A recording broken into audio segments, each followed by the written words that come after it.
Não Você é me uma... permite uma observação, Joatas? Fala. Quando a gente fala em tradição, as pessoas normalmente se remetem a um conjunto de doutrina, a um conjunto de ensinamentos e tal, né? Só É. que a tradição não é isso. Não A é apenas isso, tradição, não é principalmente ou apenas isso. exatamente. A tradição é uma realidade, que é a igreja, né? Quer dizer, A tradição Cristo é transmitiu a igreja aos apóstolos, né? E os exatamente. apóstolos transmitiram aos seus sucessores. Paulo fala isso a Timóteo, fala isso a Tito, né? Transmitiu a igreja que vem sendo transmitida ao longo dos séculos, E se né? a gente Então, pensar no que faz a igreja, né? Lembrando a última encíclica de João Paulo II, né? São João Paulo II escreveu em 2004, se não me engano, Ecclesia de Eucaristia, no ano da Eucaristia, né? É isso, 2004? eu vou pesquisar aqui, pode continuar aí. E ele fala, a Eucaristia faz a igreja, é uma noção clássica patrística, né? Quer dizer, o que é a fonte... 2003. 2003, perfeito. O que é ou qual é a fonte da realidade eclesial? Como ensina São Paulo, né, quando fala aos Coríntios, a fonte da realidade eclesial é o sacrifício de Cristo. Né? Do lado de Cristo jorraram sangue e água, que simbolizam, como bem viram os padres, os sacramentos da Eucaristia e do batismo. O batismo é o início cronológico da fé cristã, e a Eucaristia é a finalidade da vida do cristão. Né? A participação eucarística nesta vida, o viático, que espera-se que seja a última experiência da vida do cristão, e finalmente o banquete escatológico no céu, né? a missa celeste, né? E o banquete das bodas do Cordeiro após o juízo e após o estabelecimento definitivo do reino. Mas se a Eucaristia é a fonte da igreja, a Eucaristia não é a teoria sobre a Eucaristia, não é o dogma teórico, nem é o missal, o livro fechado, assim, né, com os ritos, né, as partes rituais, o ordinário, né, o próprio.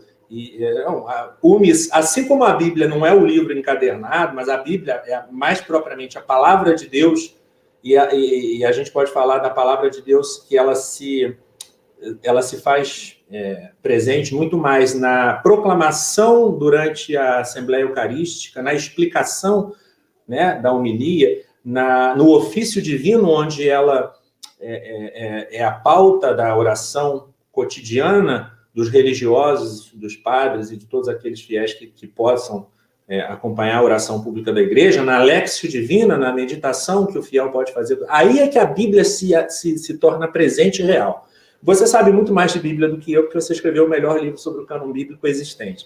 Mas estou fazendo aqui a propaganda, não sei se tem, pelo menos o e-book tem para vender, eu sei, né? Tem, o e-book ainda tem. E também a missa. A missa não é o missal, a missa não é o rito escrito, a missa não é a lei litúrgica, a missa é a ação celebrativa, é um fato, fazer isto que faz a igreja, ou seja, a Eucaristia enquanto a celebração ritual da missa, não só a essência e a forma do sacramento numa concepção teológica jurídica, que tem o seu valor, seu significado para garantir a questão jurídica, a questão da licitude, da validade, etc., da validade, melhor dizendo, mas que é insuficiente e pode vir a ser reducionista. É correta, mas é insuficiente e pode vir a ser reducionista. Veja que eu não estou criticando a teologia sacramental clássica, né, escolástica, mas eu estou tentando indicar como ela pode ser... Aliás, a mesma crítica é feita pelo então cardeal Ratzinger, num livro em que ele fala sobre a função do teólogo, eu não me lembro agora o título, ele fala... Aí, em uma parte, ele fala sobre o problema litúrgico, e ele fala como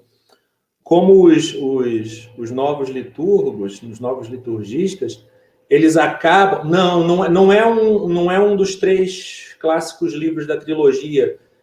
Introdução ao Espírito da Liturgia, Um Cântico Novo ao Senhor e A Festa da Fé, que são os 3 principais livros. E depois tem outros escritos que eu sei que foi publicado uma coletânea, né, dos escritos litúrgicos dele, que eu, infelizmente, ainda não comprei.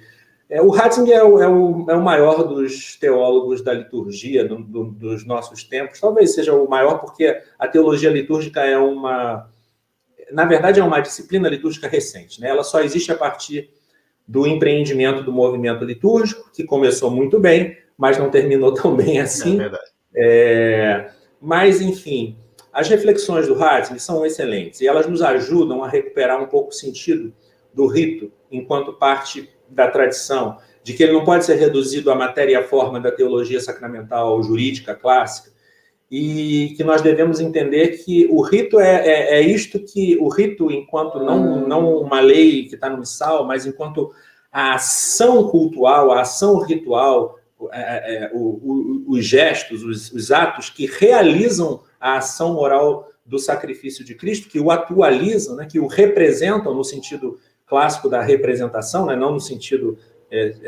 da dramaturgia, nem da filosofia moderna, mas no sentido da filosofia escolástica, né, de tornar presente,